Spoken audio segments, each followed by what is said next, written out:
Let me ask you something. Have you ever fallen in love with a job title? Maybe it sounded impressive. Maybe it came with a big fat paycheck. Maybe it just felt like the next logical step. So you applied and applied and applied again. But what if the issue isn't whether you want the role? What if the real question is whether the role fits you? Here's the truth: wanting a role and fitting a role are not the same thing.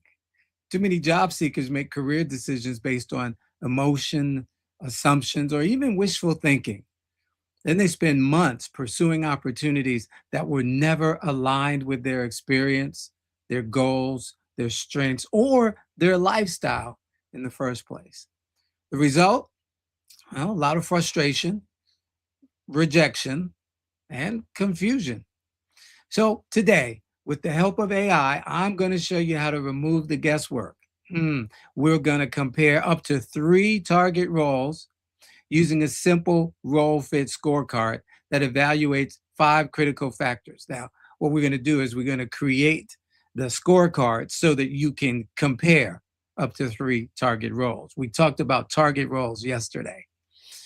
The factors: experience match, interest level, income potential, schedule fit, and growth potential. I'm doing this because career decisions shouldn't be based on hope alone. They should be based on evidence. And by the end, you'll have something every job seeker wants: a clear winner.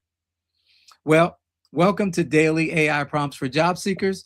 I'm William Craig III, an AI business and career strategist. And if you're new to the series, my mission is to help you run your job search like a well-organized job campaign, one with clarity, confidence, and strategy, using AI as your job campaign manager. And by the way, if you haven't already, please be sure to subscribe to my YouTube channel. It's called Get Up and Get a Job. If you've already done that, I thank you. Let somebody else know that needs to be here. If you haven't done it, go to Get Up and Get a Job on YouTube, click that subscribe bell, and you'll be notified.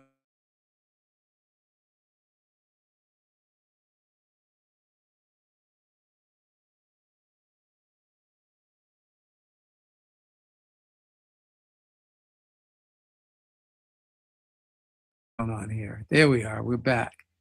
Let's see here. Dawn Lewis. Hey, Dawn, the one who makes me smile. Dawn says, good afternoon, everyone. Hope everyone is having a terrific Tuesday. I certainly hope you are as well, Dawn. Let's see. We've got Sir John of Werner. Hi, William and everyone. Happy Tuesday. Looking forward to this session. I've definitely caught myself chasing titles that sounded great on paper, but were not actually a match for my strengths. Thanks for being transparent, John.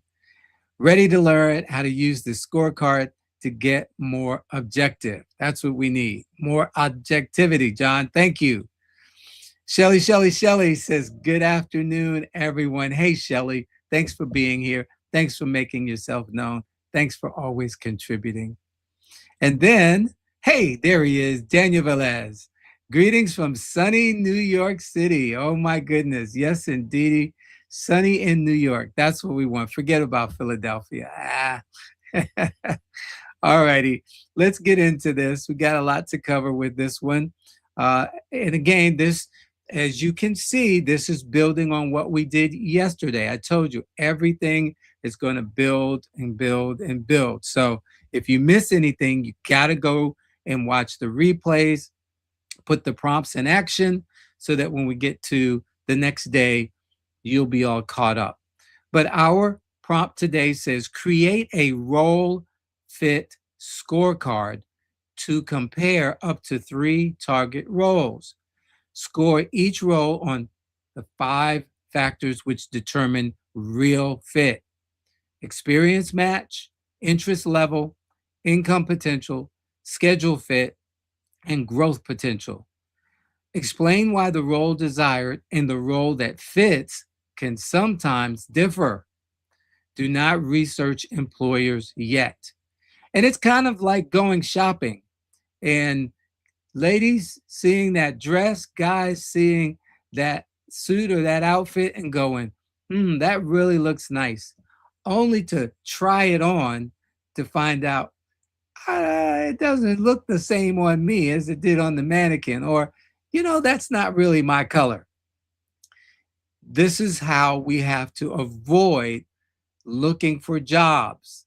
We have to have something concrete that helps us. And so the try on, if you will be our scorecard. So let's take a look at how chat's going to help us to build our scorecard today. And it's already ready. Oh my goodness. Let's see here what we've got. It's still working, but it says, oh, it gave me a trademark for this role fit scorecard. Oh my goodness, I'm dangerous now. Most job seekers make one critical mistake. They chase the role they want instead of evaluating the role that fits or evaluating whether or not the role is a good fit. The problem is that desire can be emotional, oh yeah, while fit is practical. A role that fits often produces more interviews, faster hiring decisions, better performance, greater job satisfaction, and faster promotions. I want to look at those first two: more interviews, faster hiring decisions. I talked yesterday about dumbing down the resume, and um, someone shared with us yesterday that they were actually told to do that. And that's just a no. We don't do that. But here we go. If you've got to try and figure out how you fit into a role, guess what? The hiring manager is probably having a hard time trying to see how you fit into that role as well. And that's going to cause you to have fewer interviews and slower hiring decisions, because at the end of the day, they're faced with a lesser of two evils situation. And that's not where we want them. We want to put them in a situation where they say, wow, we've got a clear winner with this candidate. Hope that makes sense to you. Let's move on. A role that sounds exciting but lacks alignment often produces fewer interviews, longer job searches, lower confidence, more rejections, and higher turnover. So let's talk about the one that sounds exciting but lacks alignment. And I want to really hit that last one: higher turnover. Higher turnover. And we can spell that HIRER, higher turnover as well. Bottom line is, and I've been here, if the job is not a great fit, you're just not going to stay. How many of you have ever been in a situation, well, where you got a job and said, I got this job, but I'm still looking? That's you? You can say it out loud. So we want to use the scorecard to compare up to 3 target roles before you spend months applying. And yesterday, again, I'm going to reference yesterday because we looked at 3 different types of roles. And our target roles were 3 of the roles, well, 3 different types, and there were 9 roles, but our target roles encompassed 3 of those roles. So here we go. Scoring scale. How do we rate the jobs that we're looking at? Well, we're going to rate each category from 1 to 10. 1 to 3 makes it a weak fit. 4 to 6 makes it a moderate fit. 7 to 8 makes it a strong fit. And 9 to 10 makes it an exceptional fit. So here we go. With role number 1, we're going to write in the title or type in the title, and our experience match is what we're looking at. How closely does your background align with the role requirements? You can give it a score, blank out of 10. Interest level. How excited are you about doing this work every day? Not how excited are you to have this job title. I have to point that out because that's a trap that a lot of people fall into. They want to be able to say they're the grand poobah of XYZ Lodge. Okay. My Fred Flintstone coming back. But it's not about the title, it's about understanding what's the work that you're going to be doing on a daily basis. And how excited are you really to do that on a daily basis? Every now and then I may want to do it, but do I want to do it on a daily basis? I'm going to score it. Income potential. How well does the compensation support your goals? So it's not just about what does it pay now, but not knowing how long we're going to be in the role before we get an increase. Is it still as exciting? Does it still look good? Score it. Schedule fit. This is a big one. How well does the work arrangement fit your life? Is it a remote situation? Hybrid? Will you have to travel? What flexibility is there? What kind of hours are you having to work? Is there a commute? How long is the commute? What's the distance of the commute? I went over something with one of my daughters, and we were talking about the fact that she was commuting basically 100 miles a day and then wondering why she was stressed out. Score it. Growth potential. Does this role create opportunities for advancement, learning, and future income? And you're going to score it. And now you're going to have a total score of blank out of 50. Role number 2, you're going to do the same thing. Same thing. Same thing for role number 3. And so now, here's how we interpret the results. You're going to have 40 to 50 points means that this job is an excellent fit. This role should be one of your primary targets. 30 to 39, it's a strong fit. It's worth pursuing, but identify and close any gaps that may exist. 20 to 29, maybe this is a bridge role. Maybe this is the thing that I'm getting until I get the thing that I actually want. It may help you move toward your long-term goal. And then below 20 points, it's a low fit. Proceed carefully before investing any significant time. Now, the difference between the target, the stretch, and the bridge. The target is a position you can realistically secure today. It's strong experience match. It meets most of the requirements and high interview probability. The stretch role, it's a role above your current level. I know we reviewed this yesterday. Higher pay, larger scope, maybe some qualifications gaps that you got to fill in, lower interview probability, but higher upside. And then that bridge role, a strategic stepping stone, easy to obtain, builds missing experience. You can go there and actually learn what you need to learn for the target role or the stretch role. Creates momentum, positions you for your ultimate target. And in all of this, you've got to know that it can pay the bills. So here's why the role you want and the role that fits are sometimes different. The role you want is often based on, as I alluded to earlier, prestige, job title itself, salary, personal identity. Makes you feel good to say that you do X, Y, or Z. And it sounds impressive to others. But the role that fits is based on your demonstrated experience. You're actually able to go in and do the work. Transferable skills.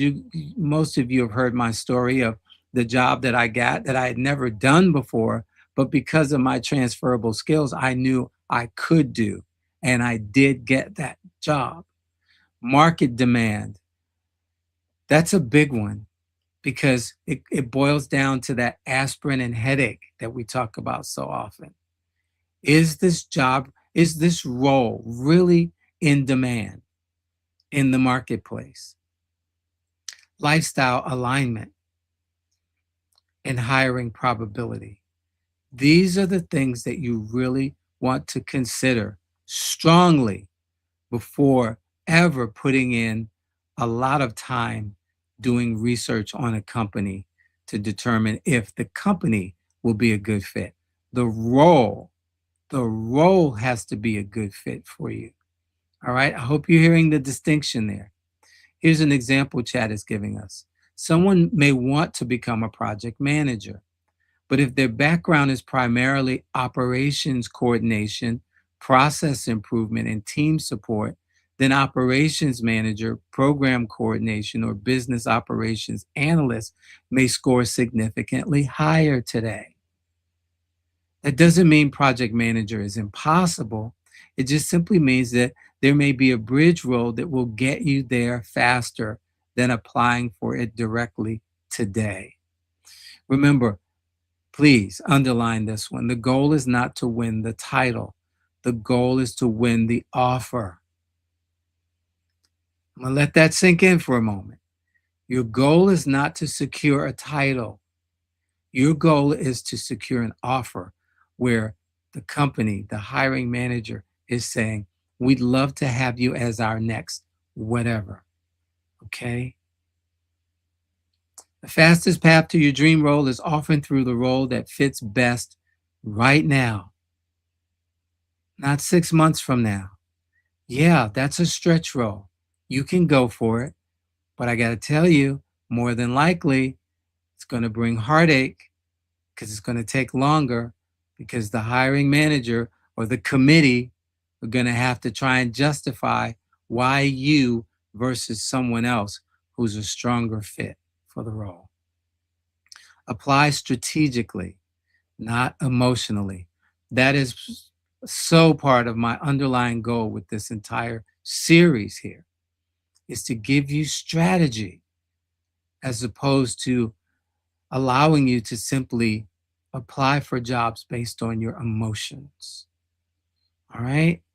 Look, that's what I got for you today. I hope that you're seeing it. There's just a little bit more here. Hang on. So, got through that. Let's go on down. Ease on down the road. All righty. And here we go. Almost there.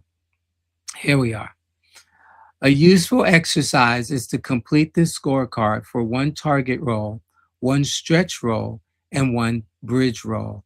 The comparison often reveals why some applications generate interviews while others disappear into a seemingly black hole. The highest scoring role is usually where your next opportunity is hiding. All righty. Tell me what you're thinking. Tell me if I've helped you today. Let me know in the comments section. You guys know I want your feedback. I need to know whether or not any of this has resonated with you. While I get the link for today's session. All right, where's my link? It's telling me I have it. Copy to my clipboard. All right, let's test the theory. Yeah, there it is. Even though I didn't see it, it was there. All right, I'm putting that into the comments section and I'm opening LinkedIn and I'm opening YouTube so that I can do what I need to do as soon as this resolves. And let's see, we had something pop up. TJ Richardson. Hey, TJ, glad that you're able to make it today. TJ says, good morning, all. Good morning to you, too. I hope the weather in Arizona is kind to you today. All righty. So, listen. All right, don't see anything in the comment section. I'll give you a couple more seconds. I know there's a time delay. But here's the deal. I gave you the analogy of going shopping for something in your wardrobe, admiring it, only to realize that no, it's not a good fit. And if you bought it, now you got to take it back or return it. And if you didn't, then certain styles are just not a good fit for you. It's like, no, I've seen that style before. That doesn't work well. I've seen that color on me before. That doesn't work well. When we're looking at job opportunities, we have to have the same discerning eye to be able to say, you know what? I've looked at something like this in the past, or I've worked in an atmosphere like this, or with these hours and with the way traffic is these days. Or you know what? It's probably okay for now, but when it gets cold, when the winter time hits, that's probably not going to be a good move. Right? All of these are things that I need you to take in consideration, and not simply by memory, not simply by emotion, but using a scorecard that is objective. All righty, let's see what has popped up. John Werner says, thank you for this. It was really eye-opening. Thank you, John. I found the section on the 5 critical factors especially helpful. That's the idea. This gives me a much better framework to move forward. And again, that's why I'm here. That's why I'm doing this. Thank you again, as always, for your transparency. And again, I want you to be successful. And I want you to be successful sooner rather than later. So with that, remember, between now and 12 noon Eastern tomorrow, pay attention to your surroundings. And if something seems out of sorts, out of place, you hear something, you see something, please let someone know. Don't take for granted that someone else is going to say something. All righty. And let's see here. Something else popped up. Dawn says, I agree with John. Thank you, Dawn. Appreciate that. Appreciate that. All right, listen, I pray that you all have a wonderful rest of your day. Remember these 3 things as we part ways today. God loves you. I love you. There's nothing you can do about it. Have a wonderful, wonderful rest of your day. I look forward to seeing you tomorrow. Bye, everybody. Wow, that was fantastic. I haven't been this excited to learn about something since I left basketball. Anyway, Mr. Craig did another great job of sharing an AI prompt that anyone can use in their job search. Be sure to join him every day, Monday through Friday at noon Eastern, on his LinkedIn profile or his YouTube channel called Get Up and Get a Job. You can watch the replays there as well. And while you're at it, share this information with someone you know who wants or needs a new job. I've got to run. My team needs me. But keep up the great work, Mr. Craig. You're providing a great service for the community. I'm going to tell all of my players about daily AI prompts for job seekers with William Craig III.